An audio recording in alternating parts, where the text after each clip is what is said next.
यही तो चाहिए गरीबों को, यही तो चाहिए कमजोरों को, यही तो सुनने की आवाज तड़प रहे हैं गुजरात के कमजोर लोग। आज हर चुनाव लड़ेंगे, अब कोई चुनाव छूटेगा नहीं। मेरे दुश्मनों से मैं कहना चाह रहा हूं, मेरे मुखालिफीन से कहना चाह रहा हूं, तुम जितना मेरे खिलाफ बोल सकते बोल लो, जितना इल्जाम लगा सकते लगा लो, मगर मैं राह हक से हटने वाला नहीं हूं। तुम्हारा एक एक इल्जाम झूठा है, तुम झूठे हो, तुम्हारी सोच झूठी है, तुम धोखेबाज हो। तुमने झूठ बोलकर 27 साल से गुजरात के कमजोरों को, मजलूमों को धोखा दिया है। जब आप एक दीवाने की आवाज को पार्लियामेंट में सुनते हैं तो मां और बहनें कहते हैं कि हां, ये मेरा बेटा सच बोल रहा है। जब बुजुर्ग सुनते हैं तो कहते हैं कि मैं इसके लिए रात में दुआएं करता हूं। जब नौजवान देखता है तो कहता है कि हां, ये मेरा भाई बोल रहा है। तो ये आवाज आपको पैदा करना है। कोई आसमान से आने वाला नहीं, कोई जमीन से निकलने वाला नहीं, आपको अपनी आवाज को बनाना पड़ेगा। अगर आप भाजपा को अपनी आवाज समझते हैं तो बिल्किस को सामने रखो। अगर तुम कांग्रेस को अपनी आवाज समझते हो तो फिर 27 साल से कांग्रेस की नाकामी तुम्हारे सामने है। अगर दिल्ली का वो छोटा रिचार्ज आता है, तुम उसको अपनी आवाज समझते हो तो तबलीगी जमात पर झूठे इल्जाम को याद रखो। कोई उठकर बोलेगा ओवैसी अगर 6-7 जीत कर जाएंगे तो क्या होगा, तो मैं उनको जवाब दे रहा हूं, आपको समझा रहा हूं कि भारत की पार्लियामेंट में 540 एमपी हैं, मजलिस के सिर्फ 2 एमपी हैं, मैं और इम्तियाज जलील। हम दोनों में से अगर कोई एक खड़ा हो जाता है तो 6 मिनट के लिए भाजपा के 300 एमपीओं को मिला के रख देते हैं। आपकी तकलीफ और आपके इंसाफ की बात करते हैं। इसको कहते हैं आवाज, इसको कहते हैं आवाज। हां, कोई कांग्रेस से भी जीत कर गया होगा मगर वो आवाज नहीं उठाएगा, वो खामोश बैठा रहेगा, वो आवाज जबान पे ताला लगेगा। मैंने पार्लियामेंट में देखा कि जब मैं तकरीर करने के लिए खड़ा होता हूं तो अल्लाह का करम है, सदक़ाए नबी करीम सल्लल्लाहु अलैहि वसल्लम का, दुआ है औलिया अल्लाह की कि अल्लाह मेरी जबान में वो ताकत देता है बोलने के लिए, मेरा नाकारनामा नहीं। हम 5-6 मिनट में हर चीज को बयान कर देते हैं। यही तो चाहिए गरीबों को, यही तो चाहिए कमजोरों को, यही तो सुनने की आवाज तड़प रहे हैं गुजरात के कमजोर लोग। आज जब आप एक दीवाने की आवाज को पार्लियामेंट में सुनते हैं तो मां और बहनें कहते हैं कि हां, ये मेरा बेटा सच बोल रहा है। जब बुजुर्ग सुनते हैं तो कहते हैं कि मैं इसके लिए रात में दुआएं करता हूं। जब नौजवान देखता है तो कहता है कि हां, ये मेरा भाई बोल रहा है। तो ये आवाज आपको पैदा करना है। कोई आसमान से आने वाला नहीं, कोई जमीन से निकलने वाला नहीं, आपको अपनी आवाज को बनाना पड़ेगा।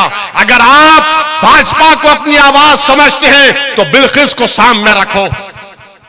अगर तुम कांग्रेस को अपनी आवाज समझते हो तो फिर 27 साल से कांग्रेस की नाकामी तुम्हारे सामने है। अगर दिल्ली का वो छोटा रिचार्ज आता है, तुम उसको अपनी आवाज समझते हो तो तबलीगी जमात पर झूठे इल्जाम को याद रखो। मेरे अजीज दोस्तों और बुजुर्गों, यही चंद गुजारिशात मुझे आप तक पहुंचाना था। 1 दिसंबर के दिन जुम्मेरात का दिन है। नौजवानों, सुबह सुबह निकलो, अकेले मत जाओ, अपने साथ अपनी मां और बहनों को, बुजुर्गों को लेकर जाओ। पोलिंग बूथ को जाओ, पतंग के निशान पर देखो और ये उंगली उठाओ। ये उंगली की अहमियत क्या है मालूम ना आपको? इस उंगली को गवाह बनाकर बटन दबाओ और याद रखो, जब तक आप अपनी आवाज को पैदा नहीं करेंगे, जब तक आप अपनी आवाज को मजबूत नहीं करेंगे, आपकी आवाज आएगी तो भारत का सेकुलरिज्म मजबूत होगा। भारत का सेकुलरिज्म सिर्फ झूठे वादों से पूरा नहीं हो सकता। आप बरसों सबको वोट दिए, अब मजलिस को वोट देने का टाइम आ चुका है। और आपसे वादा कर रहा हूं कि सिर्फ इस चुनाव की हद तक ओवैसी नहीं आया है, मैं इंशाअल्लाह सूरत को आया हूं, आता रहूंगा। चुनाव लड़ेंगे, हर चुनाव लड़ेंगे। अब कोई चुनाव छूटेगा नहीं। मेरे दुश्मनों से मैं कहना चाह रहा हूं, मेरे मुखालिफीन से कहना चाह रहा हूं, तुम जितना मेरे खिलाफ बोल सकते बोल लो, जितना इल्जाम लगा सकते लगा लो, मगर मैं राह हक से हटने वाला नहीं हूं। तुम्हारा एक एक इल्जाम झूठा है, तुम झूठे हो, तुम्हारी सोच झूठी है, तुम धोखेबाज हो। तुमने झूठ बोलकर 27 साल से गुजरात के कमजोरों को, मजलूमों को धोखा दिया है। मेरे अजीज दोस्तों, मेरी इज्जतदार मां और बहनों, मुत्तहिद हो जाओ।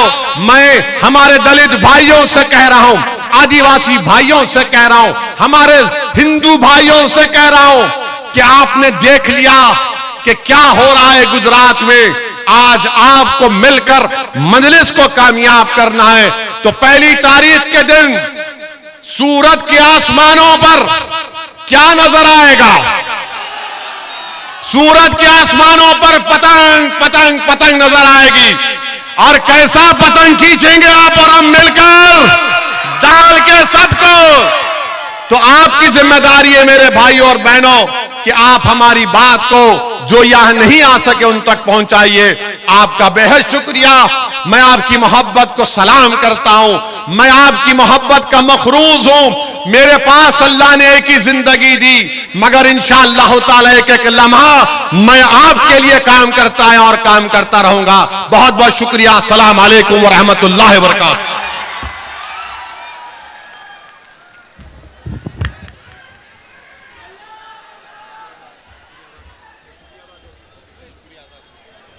तमाम ही आए हुए बुजुर्गों, दोस्त हजरात, माँ बहनों का मैं शुक्रगुजार हूँ और तहे दिल से शुक्रिया अदा करता हूँ कि आपने इतनी कसीर तादाद में आकर ये जो सरों का सैलाब है, इस बात की गवाही देता है कि यही जितने सरों का सैलाब है, 1 तारीख को इंशाअल्लाह वसीम भाई कुरैशी के हक में तमाम वोट अपनी गिराएंगे।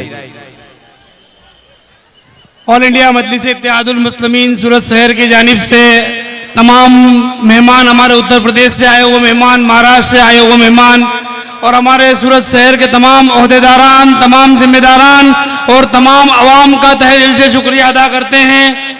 और आप तमाम का दिल से शुक्रिया अदा करते हैं और आप तमाम से मुअद्दबाना गुजारिश है कि एकदम शांति रखें।